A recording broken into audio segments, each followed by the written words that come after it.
Hello guys, 2 years ago, yung last na upload ko, no? And bigla akong babalik ng ganito.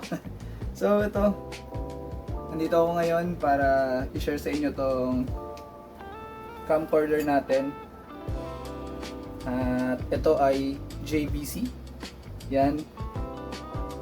Binili ko to online, so talagang sugal ngayon kasi bumili ng online and hindi mo alam kung ano yung quality ng makukuha mo. Parang mas okay po bumili sa mga sa mga mall, 'di ba? Sa Green Hills, marami diyan eh. Pero ako nakita ko to online. Hindi ko iniisip na sobrang kinis niya. Tingnan niyo guys. Sobrang ayos niya. Sobrang okay na okay pa siya. 'Di ba? Kahit yung loob. 'Di ba?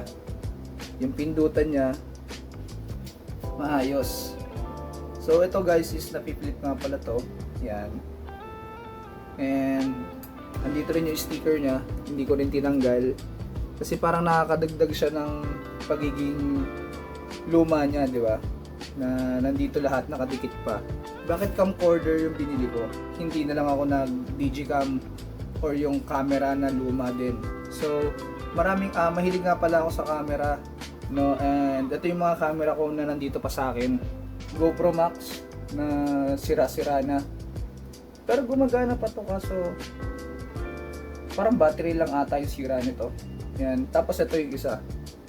And gagamitin din natin to sa vlog, no? Itong yan. G6 thumb camera natin. Yan. Meron siyang protector case. Nakikita nyo. Kasi itong protector case na to, meron siyang kinakabitan ng lens. Pero next vlog na natin pag-uusapan. Focus tayo dito. So ito, binili ko to kasi mahilig ako sa sa camera talaga. Nahilig ako sa camera nung time na nakita ko sa lolo ko. Yung lolo ko talaga as in sobrang hilig niya sa camera. Kasi nung nasa Saudi siya, parang 'di ba dati wala pa namang Facebook or pinapadala niya yung mga picture niya. So ang dami. And bukod sa picture, ang dami niyang camera. Puro film camera yung gamit niya. So, parang lahat ata yun nauwi niya dito sa Pilipinas noon. So, nung bata pa ako, kada hila ko ng drawer, bawat drawer, may camera ako nakikita. So, nung bata ako, syempre, parang wala pa tayong pake doon sa mga gamit ng mga matatanda sa atin, di ba? So, parang one time, na-curious ako. Paano gamitin yung camera? So, doon nag-start yung pagiging mahilig ko sa camera. So, parang hanggang ngayon, merong isang sinabi sa akin yung lolo ko na in-advise siya sa akin na hindi ko makalimutan hanggang ngayon. Kasi natatandaan nyo nung dati, di ba? Since film siya, parang bawal ka magkamali, di ba? Kasi sayang, binibili kasi yun. So, meron siyang picture. Andito pa yung picture papakita ko sa inyo. So, yung picture ito, kaso na-damage na siya, nabasa siya ng ulan. Ito siya. Yan. Kung mapapansin nyo, itong unahan ng motor, wala yung gulong. Wala yung gulong ng unahang motor. And ito yung kauna-unahang nagpicture ako gamit ang camera o ang film camera. Ito yung kuha na pinaka-tinreasure ko na hindi ko makakalimutan. Kasi ang sabi niya sa akin dito, sa box dapat pasok yung kukunan mo. Kapag hindi, mali yun. Siyempre ako, parang for 5 years old ata ako na itong time na to. Tapos, pinicturean ko siya. Confident ako kasi alam kong pasok siya dun sa view. So, nung pag-print out, excited ako paglabas, ganito siya.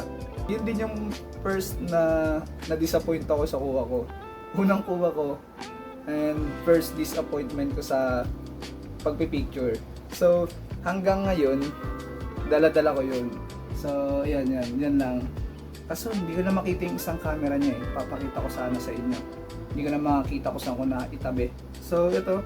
pag-uusapan ngayon natin to. So, bakit ito? Hindi digicam or di na lang bumili ng isa pang camera ulit or ano. Kasi guys, parang, di ba pag digicam, okay naman siya, kaso parang, pag camcorder kasi pagka ganito may kakaiba sa kanya. Di ba? Parang hawak mo siyang ganyan, hawak mo siya, di ba parang, hindi ka may ilang, kahit mga katabi mo, mga naka M50 or yung mga Canon na mga tigwa 100,000 yung camera, parang pag ganito yung gamit mo, kahit luma, hindi ka may ilang kung gagamitin mo siya kasabay sila. Hindi ko lang alam kung bakit, pero parang may kakaiba talaga sa mga ganitong camera. And sobrang na-enjoy ko. So, kung ang hanap nyo guys is yung malinaw, yung kayang mag-shoot ng 4K, hindi ito yon. Pero sa akin, ito pa rin yung binili ko. Kasi parang may kakaiba talaga sa kanya.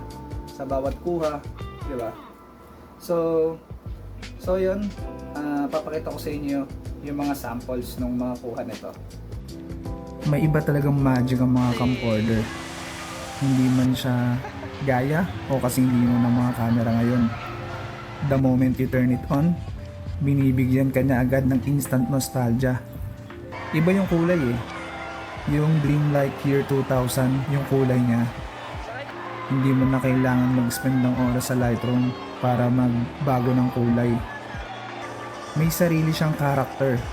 It captures raw core memories as they are medyo grainy, warm, at may konting retro charm na hindi kayang i-replicate ng mga camera ngayon. And let's talk about the zoom feature. Kasi honestly, dito talaga sa camcorder, iba yung pakiramdam ng way niya mag-zoom in and zoom out. Iba yung mechanical switch nito kumpara sa pinch to zoom, sa touchscreen ng phone. At the end of the day, iba pa rin talagang pakiramdam pag may hawak kang tunay na camcorder. Yung flip out screen, yung strap sa kamay mo, at yung dedicated record button, it makes you feel intentional kapag ginagamit mo to. Hindi ka lang nagre-record ng content for social media, you're actually documenting life. Owning a camcorder is like holding a time capsule in your hand. Pag open mo ng LCD, iba na yung feeling lalo na pag pinindot mo yung record button. Parang hindi ka na lang basta nagbibideo parang nagte-treasure ka na rin ng moment na hindi kaya ng ibang camera.